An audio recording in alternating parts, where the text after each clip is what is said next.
So yes, നമ്മുടെ semi conductor electronics എന്നുള്ള chapter വളരെ പെട്ടെന്ന് എന്തൊക്കെയാണ് അതിൽ ഇമ്പോർട്ടൻറ്റ് ടോപ്പിക്സ് എന്നുള്ളത് പഠിച്ച് സെറ്റാക്കാൻ വേണ്ടി പോവാണ് കേട്ടോ. സോ സെമി കണ്ടക്ടറിൽ ആദ്യം നമ്മൾ എന്താണ് സെമി കണ്ടക്ടേഴ്സ് എന്നാണ് പഠിക്കുന്നത്. വാട്ട് ആർ സെമി കണ്ടക്ടേഴ്സ് എന്ന് ചോദിച്ചു കഴിഞ്ഞാൽ they have conductivity in between conductors and insulators. കണ്ടക്ടേഴ്സിൻ്റെയും ഇൻസുലേറ്റേഴ്സിൻ്റെയും ഇടയിൽ കണ്ടക്ടിവിറ്റി ഉള്ള ആൾക്കാരെയാണ് നമ്മൾ സെമി കണ്ടക്ടേഴ്സ് എന്ന് വിളിക്കുന്നത്. എക്സാമ്പിൾ ചോദിച്ചു കഴിഞ്ഞാൽ എലമെൻ്റലാണെങ്കിൽ സിലിക്കൺ ജെർമേനിയം പറയാൻ പറ്റും, കോമ്പൗണ്ട് ആണെങ്കിൽ gallium arsenide indium phosphide, organic ആണെങ്കിൽ ആന്ത്രസിൻ പോളിയനിലിൻ എല്ലാം എന്തിന് എക്സാമ്പിളാണ്, നമ്മുടെ സെമി കണ്ടക്ടേഴ്സിന് എക്സാമ്പിൾസ് ആണ്.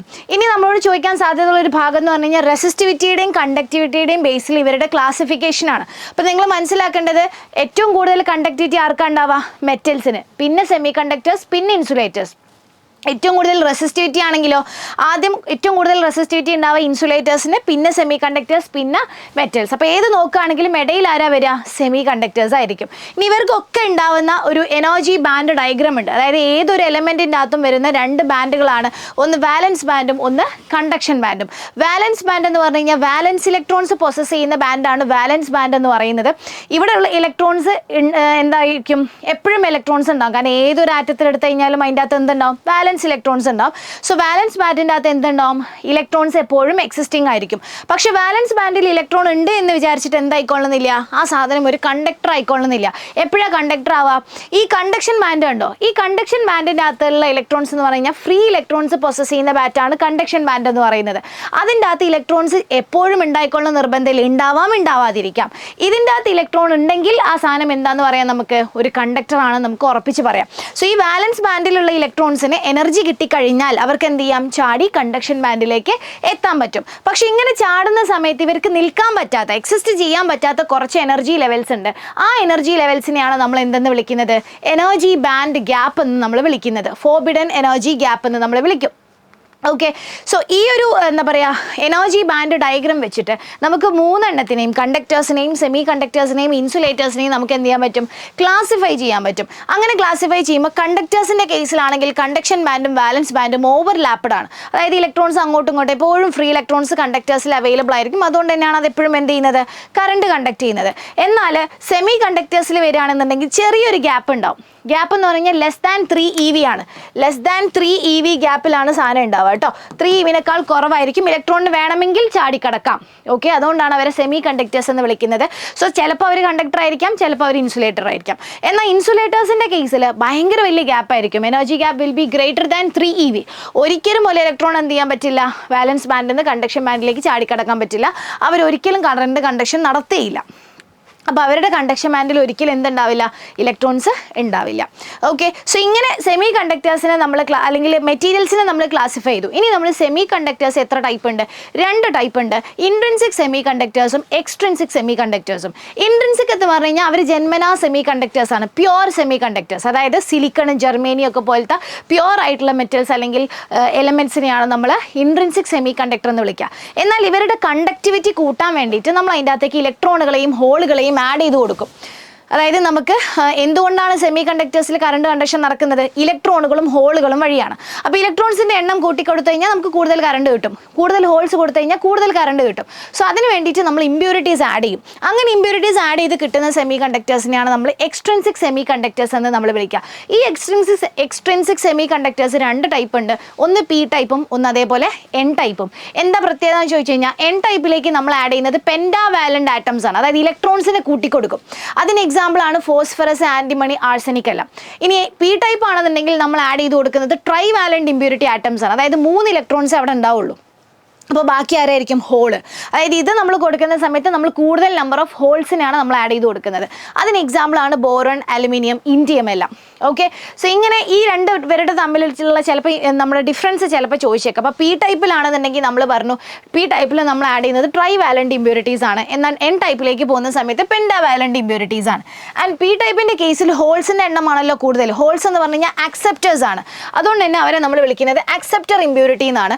എന്നാൽ N ടൈപ്പിൻ്റെ കേസിൽ ഇലക്ട്രോൺസ് ആണ്, അവർ കൊടുക്കുന്ന ആൾക്കാരാണ്. സോ നമ്മൾ അവരെന്ത് വിളിക്കും, ഡോണർ ഇമ്പ്യൂരിറ്റി എന്ന് വിളിക്കും. ഓക്കെ, ഇനി P ടൈപ്പിലാണെന്നുണ്ടെങ്കിൽ മെജോറിറ്റി ചാർജ് കാരിയേഴ്സ് ആരായിരിക്കും, കൂടുതൽ ഉണ്ടാവുക ഹോൾസ് ആണ്. അപ്പോൾ മെജോറിറ്റി ഹോൾസ് ആയിരിക്കും, മൈനോറിറ്റി ആരായിരിക്കും, നമ്മുടെ ഇലക്ട്രോൺസ് ആയിരിക്കും. ഇനി N ടൈപ്പിലാണെന്നുണ്ടെങ്കിൽ മെജോറിറ്റി ചാർജ് കാരിയേഴ്സ് ആരായിരിക്കും, ഇലക്ട്രോൺസ് ആയിരിക്കും, മൈനോറിറ്റി ആരായിരിക്കും, നമ്മുടെ ഹോൾസ് ആയിരിക്കും. ഈ ഒരു ഡിഫറൻസസും എന്ത് ചെയ്യുക, നോട്ട് ചെയ്ത് വെക്കാം. ഇനി നമ്മളൊരു സെമി കണ്ടക്ടറിനെ എടുത്തിട്ട് ഒരു സൈഡ് നമ്മൾ എൻ ടൈപ്പും ഒരു സൈഡ് നമ്മൾ പി ടൈപ്പും ആക്കുന്ന സമയത്ത് നമുക്ക് കിട്ടുന്ന ഒരു എന്താ പറയുക ഡിവൈസ് അല്ലെങ്കിൽ ഒരു സാധനമാണ് പി എൻ ജംഗ്ഷൻ എന്ന് പറയുന്നത്. ഇങ്ങനെ ഒരു പി എൻ ജംഗ്ഷൻ നമ്മൾ ഉണ്ടാക്കുന്ന സമയത്ത് ഇവിടെ എൻ ടൈപ്പിൽ നിന്ന് ഇലക്ട്രോൺസ് എന്ത് ചെയ്യും, പി ടൈപ്പിലേക്ക് പോകും. കാരണം എൻ ടൈപ്പിൽ കൂടുതൽ ഇലക്ട്രോൺസ് ഉണ്ട്, പി ടൈപ്പിൽ ഇലക്ട്രോൺസ് കുറവാണ്. അപ്പോൾ ഇവിടെയുള്ള ഇലക്ട്രോൺസ് ചാടി ഓടി എന്ത് ചെയ്യും, പി ടൈപ്പിലേക്ക് പോകും. അത് കാരണം ഇവിടുന്ന് ഇലക്ട്രോൺസ് നഷ്ടപ്പെടുമല്ലോ. അപ്പോൾ ഇവിടെ ഒരു പോസിറ്റീവ് ചാർജ് വരും, ഇവിടെ ഒരു നെഗറ്റീവ് ചാർജ് ഡെവലപ്പ് ചെയ്യും. ഇങ്ങനെ ചാർജ് ഡെവലപ്പ് ചെയ്തൊരു റീജിയൻ ഉണ്ടാകും. ആ റീജിയനെ നമ്മൾ വിളിക്കുന്ന പേരാണ് depletion region. The charge separated region in A P N junction, അതാണ് ഡിപ്ലീഷൻ റീജിയൻ. ഇങ്ങനെ ഒരു ചാർജ് സെപ്പറേഷൻ വന്നു കഴിഞ്ഞാൽ അവിടെ എന്തുണ്ടാകും, പൊട്ടൻഷ്യൽ ഡിഫറൻസ് ഡെവലപ്പ് ചെയ്യും.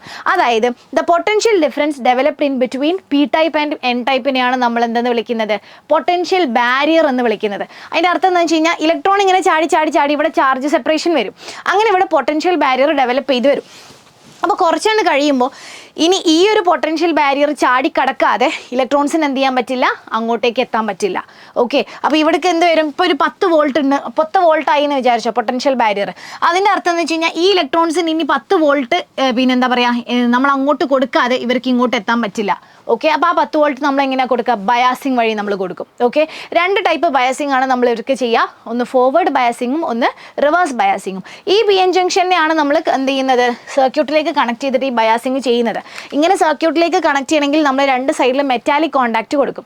അങ്ങനെ കൊടുത്തു കഴിഞ്ഞാൽ പിന്നെ നമ്മൾ അതിനെ വിളിക്കുന്ന പേര് ഡയോഡ് എന്നാണ്. ഈ ഡയോഡിന് ഒരു സർക്യൂട്ടിലാണെന്നുണ്ടെങ്കിൽ നിങ്ങൾ റെപ്രസെൻറ്റ് ചെയ്യത് ഇങ്ങനെയാണ് കേട്ടോ. ഈ സൈഡാണ് പി, ഈ സൈഡാണ് എൻ. ഇങ്ങനെയാണ് നമ്മൾ സർക്യൂട്ടിൽ എന്ത് ചെയ്യുക, ഡയോഡിനെ റെപ്രസെൻറ്റ് ചെയ്യുക. സോ 2 ബയാസിങ്, ഫോർവേഡ് ബയാസിങ്ങും റിവേഴ്സ് ബയാസിങ്ങും. ഫോർവേഡ് ബയാസിങ് എന്ന് പറഞ്ഞു കഴിഞ്ഞാൽ നമ്മൾ പി ടൈപ്പിന് എന്ത് ചെയ്യും, പോസിറ്റീവിലേക്ക് കൊടുക്കും, എൻ ടൈപ്പിന് നമ്മൾ എന്ത് ചെയ്യും, നെഗറ്റീവിലേക്ക് കൊടുക്കും. അപ്പോൾ ഇവിടെ എന്താ സംഭവിക്കുകയെന്ന് വെച്ച് കഴിഞ്ഞാൽ ഇവിടുത്തെ പൊട്ടൻഷ്യൽ ബാരിയർ കുറയും. പൊട്ടൻഷ്യൽ ബാരിയർ കുറയുമ്പം ഇലക്ട്രോൺസ് സുഖമായിട്ട് മൂവ് ചെയ്യും, കറണ്ട് കണ്ടക്ഷൻ നടക്കും. ഓക്കെ, സോ കറണ്ട് എന്ത് ചെയ്യുന്നു, കണ്ടക്ട് ചെയ്യുന്നു. അടുത്ത ബയാസിംഗ് എന്ന് പറഞ്ഞാൽ റിവേഴ്സ് ബയാസിംഗ് ആണ്. ഇവിടെ സംഭവിക്കുക എന്താണെന്ന് വെച്ച് കഴിഞ്ഞാൽ പീനെ നമ്മൾ കൊടുക്കുക നെഗറ്റീവിലേക്കാണ്, എന്നിനെ നമ്മൾ കൊടുക്കുക പോസിറ്റീവിലേക്കാണ്. അപ്പോൾ ഇവിടെ ഫോൾസ് കണക്ഷനാണ് നമ്മൾ കൊടുക്കുന്നത്. അതായത് ഇവിടുത്തെ നെറ്റ് പൊട്ടൻഷ്യൽ ബാരിയർ എന്ത് ചെയ്യും, വീണ്ടും കൂടും. അപ്പോൾ ഇലക്ട്രോൺസിന് എന്ത് ചെയ്യാൻ പറ്റില്ല, ചാടിക്കടക്കാൻ പറ്റില്ല. സോ റിവേഴ്സ് ബയാസിംഗ് ആണെന്ന് പറഞ്ഞു കഴിഞ്ഞാൽ ബേസിക്കലി കറണ്ട് ഇല്ല എന്ന് തന്നെയാണ് നമ്മൾ എന്ത് ചെയ്യുക, പറയുക. ഇങ്ങനെ 2 ബയാസിംഗ് ആണ് നമ്മൾ ചെയ്യുന്നത്. അപ്പോൾ ഇവരുടെ VI ക്യാരക്ടറിസ്റ്റിക്സ് നമുക്ക് വരയ്ക്കാൻ പറ്റും. അതായത് ഇൻപുട്ട് വോൾട്ടേജും ഔട്ട്പുട്ട് കറണ്ടും തമ്മിലുള്ള ഗ്രാഫ്. ഇതാണ് ഫോർവേഡ് ക്യാരക്ടറിസ്റ്റിക്സ്. ഈ താഴെയുള്ളതാണ് റിവേഴ്സ് ക്യാരക്ടറിസ്റ്റിക്സ്. ഇപ്പോൾ ഫോർവേഡിൽ നമ്മൾ പറഞ്ഞു ഒരു പൊട്ടൻഷ്യൽ ബാരിയർ ഉണ്ടാവും, അത് എത്താണ്ട് ഒരിക്കലും എന്ത് ചെയ്യില്ല, ഇലക്ട്രോൺസിന് ചാടിക്കടക്കാൻ പറ്റില്ല എന്ന് പറഞ്ഞു. സോ അത്രയും ഭാഗം എന്തായിരിക്കും, കറണ്ട് ഉണ്ടാവില്ല. എപ്പോഴാണോ പൊട്ടൻഷ്യൽ ബാരിയർ എത്തുന്നത് അപ്പോൾ കറണ്ട് ഉണ്ടാവും. സോ ഈ പോയിന്റിനെ നമ്മൾ വിളിക്കും എന്ത്, പൊട്ടൻഷ്യൽ ബാരിയർ. ഇതിനെ നമ്മൾ എന്ത് വിളിക്കും, പൊട്ടൻഷ്യൽ ബാരിയർ. ഇനി റിവേഴ്സ് ബയാസിൽ നോക്കുകയാണെന്നുണ്ടെങ്കിൽ ചെറിയൊരു കറണ്ട് ഉണ്ടാവും. ചെറിയ കറണ്ട് എന്ന് വെച്ച് കഴിഞ്ഞാൽ ഫോർവേഡിൽ നമുക്ക് കറണ്ട് കിട്ടുന്നത് മില്ലി ആംബിയർ റേഞ്ചിലാണ്, എന്നാൽ റിവേഴ്സിൽ നമുക്ക് കിട്ടുക മൈക്രോ ആംബിയർ ആണ്. അത്രയും ചെറിയ കറണ്ട് ഉണ്ടാവും. അത് ഒരു ഡ്രിഫ്റ്റ് കറണ്ട് കാരണമാണ് ചെറിയൊരു കുഞ്ഞ് കറണ്ട് അവിടെ ഉണ്ടാവും. ആ കറണ്ട് ഇങ്ങനെ വന്നിട്ട് ഒരു മാക്സിമം ലെവൽ എത്തുന്ന സമയത്ത് കറണ്ട് ഒരൊറ്റ കൂടുതലാണ്.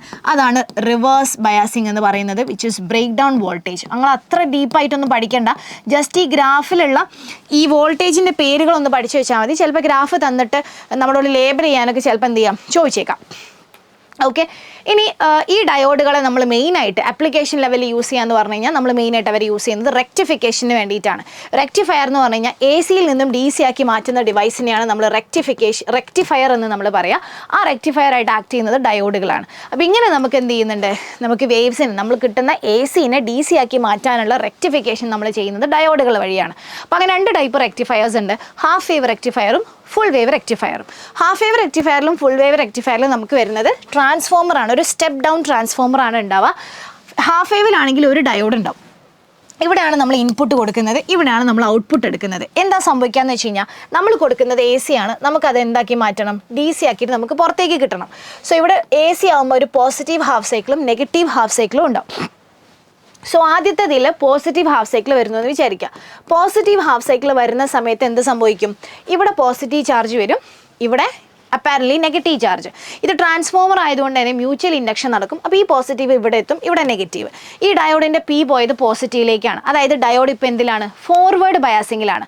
ഫോർവേഡ് ബയാസിങ്ങിലായതുകൊണ്ട് തന്നെ കറണ്ട് കണ്ടക്ഷൻ നടക്കുമോ, നടക്കും. റെക്ടിഫിക്കേഷൻ നടക്കുമോ, നടക്കും. അപ്പോൾ നമുക്ക് ഔട്ട്പുട്ടിലേക്ക് എന്ത് കിട്ടും, നമ്മളുടെ പോസിറ്റീവ് ഹാഫ് സൈക്കിളിനെ കൺവേർട്ട് ചെയ്ത് DC ആക്കിയിട്ട് നമുക്ക് തിരിച്ചു കിട്ടും.